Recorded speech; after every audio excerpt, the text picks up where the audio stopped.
Bapak Ibu yang dikasihi Tuhan, hari ini kita akan bersama-sama belajar ya, merenungkan apa yang terlebih dahulu Tuhan sudah berikan kepada saya, menjadi berkat bagi saya dan saya rindu bagikan. Kita juga akan renungkan bersama-sama, yaitu tentang satu kata understanding. Dalam Matius pasal yang ke-13 ayat yang ketiga sampai yang ke-8, firman Tuhan berkata demikian. Ya, dan ia mengucapkan banyak hal dalam perumpamaan kepada mereka. Katanya, adalah seorang penabur keluar untuk menabur. Pada waktu ia menabur, sebagian benih itu jatuh di pinggir jalan, lalu datanglah burung dan memakannya sampai habis. Sebagian jatuh di tanah yang berbatu-batu, yang tidak banyak tanahnya, lalu benih itu pun segera tumbuh karena tanahnya tipis.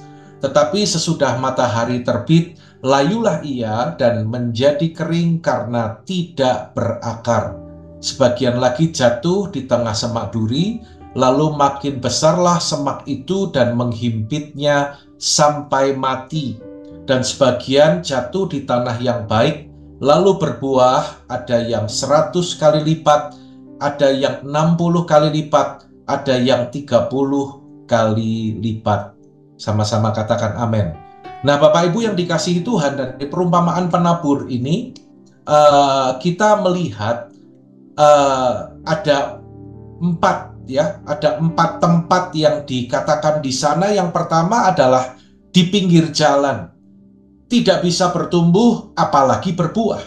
Belum sempat bertumbuh habis dimakan oleh burung. Lalu yang kedua adalah tanah berbatu-batu, tumbuh tetapi sekejap, layu sebelum berkembang karena tanahnya berbatu-batu. Dan yang ketiga adalah tanah yang penuh dengan semak duri, mau bertumbuh tetapi terhimpit. Dan yang keempat dikatakan di sana adalah tanah yang subur. Maka benih itu bertumbuh, berbuah, ada yang 100, ada yang 30, ada yang 60, ada yang 100 kali lipat. Next, kita akan melihat apakah perumpamaan tentang penabur ini penting ya. Kita lihat ya, ada ayat yang paralel dengan ayat yang tadi kita baca dalam Matius, yaitu dalam Markus 4 ayat 13. Lalu ia berkata kepada mereka, "Tidakkah kamu mengerti perumpamaan ini? Kalau demikian, bagaimana kamu dapat memahami semua perumpamaan yang lain?" Ya, saudara, dikatakan bahwa kalau nggak ngerti perumpamaan tentang penabur, maka tidak akan mengerti perumpamaan yang lain. Akan gagal paham, saudara. Susah untuk mengerti yang lain. Jadi dasar untuk mengerti adalah perumpamaan tentang penabur tadi. Perumpamaan penabur berbicara hidup yang berbuah. Dalam Matius pasal yang ke-13 ayat yang ke-23, next. Yang ditaburkan di tanah yang baik ialah orang yang mendengar firman itu dan mengerti, dan karena itu kita perhatikan yang diberikan highlights di sana, karena itu ia berbuah. Ya. Jadi perumpamaan penabur ini berbicara kehidupan kita, hidup yang menghasilkan buah. Pada Matius 13 ayat yang ke-10 dan 12, kita lihat sedikit lagi beberapa ayat ini sebelum kita masuk kepada poin yang lebih dalam lagi, Bapak Ibu. Ya, maka datanglah murid-muridnya dan bertanya kepadanya, "Mengapa engkau berkata-kata kepada mereka dalam perumpamaan?" Jawab Yesus, "Kepadamu diberi karunia untuk mengetahui rahasia kerajaan sorga, tetapi kepada mereka tidak. Karena siapa yang mempunyai, kepadanya akan diberi sehingga ia berkelimpahan. Tetapi siapa yang tidak mempunyai, apapun juga yang ada padanya akan diambil daripadanya." Bapak Ibu yang dikasihi Tuhan, tujuan Yesus mengajar lewat perumpamaan ada dua hal. Ya, yang pertama adalah supaya gampang dimengerti. Tapi yang kedua adalah supaya yang tidak perlu mengerti tidak usah mengerti. Kalau pada ayat yang ke-11 tadi dikatakan bahwa kepada mereka tidak. Pertanyaannya malam hari ini adalah, kita termasuk orang yang perlu mengerti atau tidak perlu mengerti? Ya, kepadamu diberi karunia untuk mengerti. Saya berdoa, saya percaya kita hamba-hamba Tuhan, para gembala, para pelayan yang hadir malam hari ini termasuk kategori orang yang perlu mengerti. Katakan amin Bapak Ibu. Ya, belum next ya. Ayat yang ke-12, karena siapa yang mempunyai kepadanya akan diberi sehingga ia berkelimpahan, tetapi siapa yang tidak mempunyai, apapun juga yang ada padanya akan diambil daripadanya. Bapak Ibu yang dikasihi Tuhan, masih ayat sebelumnya, slide sebelumnya ya. Ayat ini termasuk ayat yang cukup sulit untuk dipahami. Bahkan saya menemukan beberapa hamba Tuhan itu banyak menggunakan ayat ini untuk membawa jemaat memberi, ya. Padahal sekali lagi ayat ini tidak ada hubungannya dengan uang. Yesus berbicara ayat ini dalam konteks perumpamaan penabur, supaya orang yang perlu mengerti bisa mengerti. Ini adalah ayat yang berbicara tentang hidup yang berbuah, bukan tentang uang. Ya, tetapi tentang apa, tentang mempunyai apa, dan tentang tidak mempunyai apa. Perhatikan sekali lagi, next, ayat yang ke-11 ya. Kepadamu diberi karunia untuk mengetahui rahasia kerajaan sorga. Orang yang perlu mengerti akan diberi pengertian, akan diberikan understanding. Dan ayat yang ke-12, siapa yang punya pengertian atau understanding, ya, siapa yang mempunyai, maka akan diberikan lebih lagi, akan diberikan lebih lagi sampai berkelimpahan. Sedangkan yang tidak mempunyai pengertian, tidak mempunyai understanding, maka apapun juga yang ada padanya akan diambil daripadanya. Sekarang kita akan belajar tentang apa itu understanding. Next. Ya.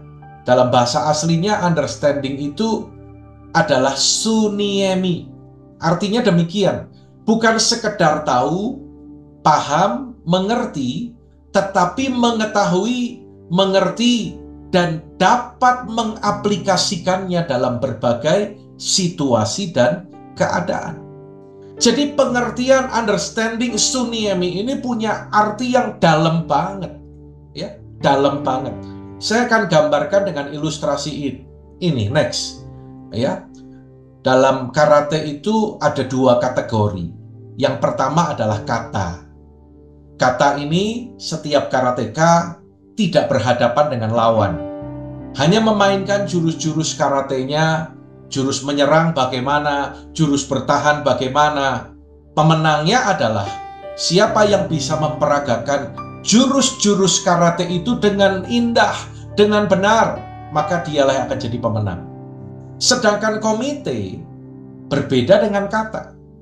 Dalam komite ini, setiap karateka harus berhadapan dengan lawan.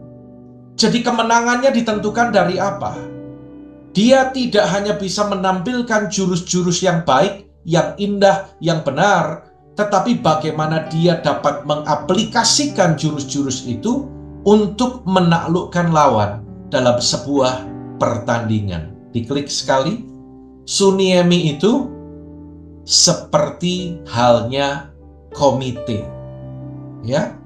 Jadi Tuhan menghendaki kita bukan sekedar mengerti, bukan sekedar paham, tetapi dapat mengaplikasikan firman, mengaplikasikan jurus-jurus, ya, yang kita miliki, yang kita terima untuk dapat mengalahkan lawan.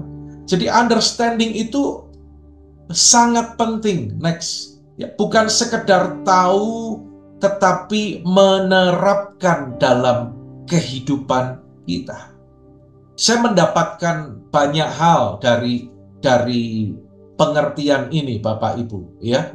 Jadi kita harus memiliki understanding, kita harus memiliki pengertian itu. Bukan sekedar tahu, ya. Banyak orang hanya tahu, punya pengertian teologia, punya pengetahuan teologia. Kadang jemaat juga pinter dan apal ayat. Tetapi hari ini fokus kita adalah understanding, ya, bahwa kita mengerti dan kita menerapkan dalam kehidupan kita. Dan ketika kita memiliki hal itu, maka hidup kita akan berkelimpahan. Berkelimpahan dalam hal apa? Saya percaya dalam konteks ini, Tuhan tidak berbicara berkelimpahan dalam hal uang. Tetapi sekali lagi Bapak Ibu yang dikasihi Tuhan, berkelimpahan adalah hidup yang berbuah-buah lebat bagi kemuliaan Tuhan. Yang mengerti katakan amin Bapak Ibu. Next, dalam Matius 13 ayat 19, kepada setiap orang yang mendengar firman tentang kerajaan sorga, perhatikan yang diberikan highlights itu, ya. Orang yang diberikan karunia, setiap orang yang mendengar firman tentang kerajaan sorga tetapi tidak mengertinya, datanglah si jahat dan merampas apa yang ditaburkan dalam hati orang itu. Itulah benih yang ditaburkan di pinggir jalan. Berapa banyak firman yang telah kita dengar, kita terima. Bahkan sebelum kita jadi hamba Tuhan. Bahkan mungkin waktu awal-awal kita jadi orang Kristen. Berapa banyak firman yang telah kita dengar, yang telah kita terima.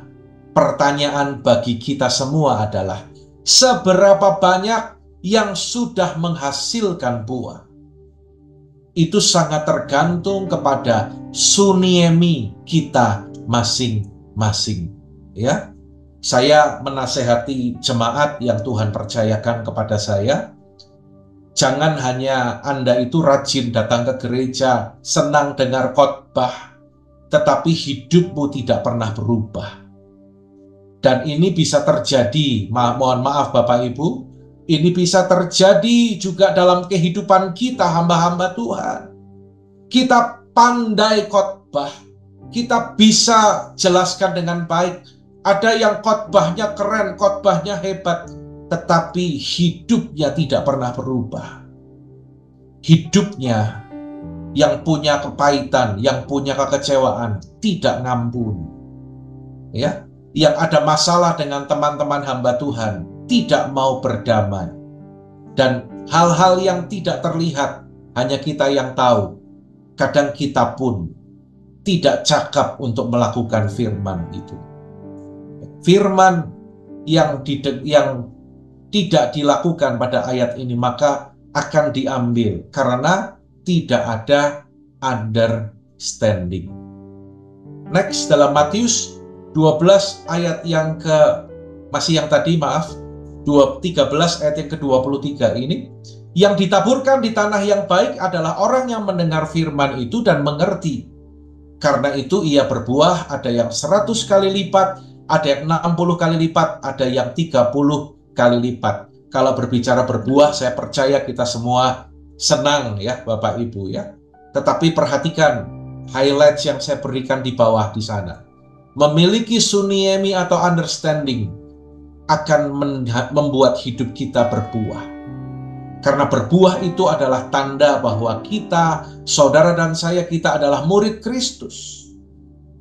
Jadi kesimpulan yang kita terima malam hari ini, bagaimana agar hidup kita berbuah? Harus punya pengertian, harus punya understanding. Ya. Ada yang berbuah 100, 60, 30 kali lipat. Bagaimana bisa demikian? Jawabannya adalah karena pengertiannya berbeda. Sunieminya berbeda. Mengerti 100 akan berbuah 100. Tingkat pengertian kita 60, maka akan menghasilkan buah 60. Sunieminya 30 akan menghasilkan buah 30. Ya. Berbuah, berkelimpahan, hidup kita menjadi berkat, hidup kita menghasilkan buah bagi kemuliaan Tuhan. firman Tuhan hidup dalam kehidupan kita dan bisa dinikmati oleh orang lain. Dalam Matius 13, next ayat yang ke-11, saya melihat dalam terjemahan bahasa Indonesia masa kini, ya. Di sana dikatakan demikian. Yesus menjawab, "Sebab kalian sudah diberi anugerah untuk mengetahui rahasia tentang bagaimana Allah memerintah." Luar biasa ya, saudaraku ya. Sedangkan mereka tidak. Dari sini kita juga belajar bahwa pengertian understanding Suniemi tadi akan memunculkan realitas pemerintahan Allah dalam kehidupan kita. Yang jadi rajanya Kristus atau diri kita. Orang yang punya understanding ini, maka pemerintahan Allah akan bekerja dengan dahsyat dalam kehidupanmu. Tanpa Suniemi, maka tidak ada realita the kingdom of God dalam kehidupan kita. Next, Suniemi atau understanding ya adalah realitas pemerintahan Allah dalam kehidupan kita. Maka hidup kita akan menghasilkan buah. Demikian yang boleh saya sampaikan malam hari ini. Sesuatu yang Tuhan taruh dalam hati saya. Hal yang sederhana, tetapi kita harus pahami dan kita bersama-sama mau belajar untuk melakukannya. Puji Tuhan.